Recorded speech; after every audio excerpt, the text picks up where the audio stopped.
Brought to you by TechnoSpark 20 series smartphones.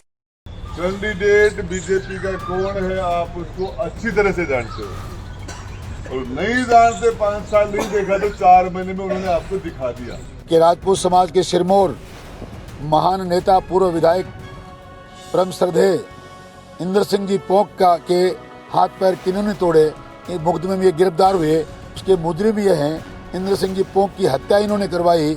Lal diary वाले राजेंद्र गुड़ा जो विधानसभा चुनाव के बाद से मौन धारण किए बैठे थे, उन्होंने एक बार फिर मोर्चा खोल दिया है। और जिन्हें लगता है राजेंद्र गुड़ा के दिल की आग अब बुझ चुकी है, उन्हें हम बता दें कि गुड़ा शांत जरूर है लेकिन चुप नहीं। और राजेंद्र गुड़ा एक बार फिर अपने ही लोगों के खिलाफ उतर गए हैं। जी हाँ, और एक नया नारा दिया है, मोदी तुमसे बैर नहीं, जातिवादी जनप्रतिनिधि शुभकरण चौधरी तुम्हारी खैर नहीं। इस नारे के साथ राजेंद्र गुड़ा ने बकायदा एक पोस्टर जारी किया है, वो भी अपने ही गठबंधन के बीजेपी प्रत्याशी शुभकरण चौधरी के खिलाफ। विद्याधर जी, ओरछा साहब को, गिल साहब को, बाकी लोगों को सुना और आपने तो यह भाषण की जरूरत नहीं है। कैंडिडेट बीजेपी का कौन है आप उसको अच्छी तरह से जानते हो और नहीं जानते, 5 साल नहीं देखा तो 4 महीने में उन्होंने आपको दिखा दिया। मेरा कहने का मतलब कि लोकसभा के अंदर संसद में कोई आदमी जाए, उस आदमी की गरिमा होनी चाहिए। वो झुंझुनू में हमारे क्षेत्र को रिप्रेजेंट करेगा। किस तरह का जातिवादी धैर्य, किस तरह का सांप्रदायिक धैर्य, हिंदू मुसलमान कर दिया, जातियों को लड़ा दिया, एक जनप्रतिनिधि, क्या किसको अधिकार है? गुजर से उजड़ बलोर मीणा, बास को बास, बात बिगाड़े, रांगड़ और खेत बिगाड़े, काश बोले मेरे दादो कहते, तेरे दादो भी कोई अच्छी बात कौन की? ये इस तरह का हर समाज के बारे में तो मैं आपको बताना चाह रहा हूँ, अपना धर्म है। रहा सवाल पार्टी का, मैं आपको बता दूं इस बड़े मामले में विजेंद्र जी ओड़ा मेरे पास ही सीट रही उनकी असेंबली के अंदर, हम दोनों मंत्री बराबर ही बैठते थे।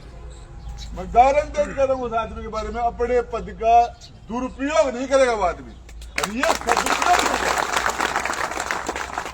आप उस आपकी दी हुई ताकत का विजेंद्र ओड़ा दुरुपयोग नहीं करेगा और शुभकरण चौधरी को सदुपयोग कौन करेगा। अब जिन्हें नहीं पता शुभकरण चौधरी कौन है, उन्हें हम बता दें कि ये शेखावटी के दिग्गज नेता हैं। यही कारण है कि इस बार बीजेपी ने इन्हें झुंझुनू से लोकसभा उम्मीदवार बनाया है। इधर राजेंद्र गुड़ा जो हाल ही में बीजेपी के साथ वाली शिवसेना में गए हैं, उन्होंने ऐलान कर दिया है कि झुंझुनू से शुभकरण को जीतने नहीं देंगे। मोदी से बैर नहीं है लेकिन सांसद के रूप में शुभकरण चौधरी नहीं चाहिए। हालांकि राजेंद्र गुड़ा के हमलों और ऐलान के बीच शुभकरण का जवाब भी सामने आया है कि राजपूत समाज के सिरमौर महान नेता पूर्व विधायक परम श्रद्धेय इंद्र सिंह जी पोंक का के हाथ पैर किन्होंने तोड़े, इस मुकदमे में ये गिरफ्तार हुए। उसके मुजरिम ये हैं, इंद्र सिंह जी पोंक की हत्या इन्होंने करवाई। और मुझे दलित विरोधी कहने वाले लोगों से पूछना चाहता हूँ कि पंचायत समिति उदयपुरवाटी के बीडीओ बाबूलाल रैगर को ट्रेप किसने करवाया? आपने दलित समाज के एक गरीब तबके के अधिकारी की नौकरी तक खाली, उनको ट्रेप करा के सस्पेंड करवा दिया। इसलिए सब समाजों से निवेदन करना चाहता हूँ, कहीं इनके बहकावे में नहीं आए। इन्होंने अब खुद तो हमेशा अन्याय समाजों के साथ की है, अब भारतीय जनता पार्टी का एक कमल का फूल खिलने जा रहा है। मोदी जी को वो कमल का फूल झुंझुनू का वहाँ पहुँचे, इस बात में रुकावट पैदा करने के सिवाय इनकी कोई मंशा नहीं है, इसलिए इनके बहकावे में कोई समाज का बंधु नहीं आए। जब राजेंद्र गुड़ा शुभकरण चौधरी को जातिवादी से लेकर राजपूत विरोधी तक बता रहे थे तो उन्होंने भी नहीं सोचा होगा शुभकरण ऐसा पलटवार करेंगे।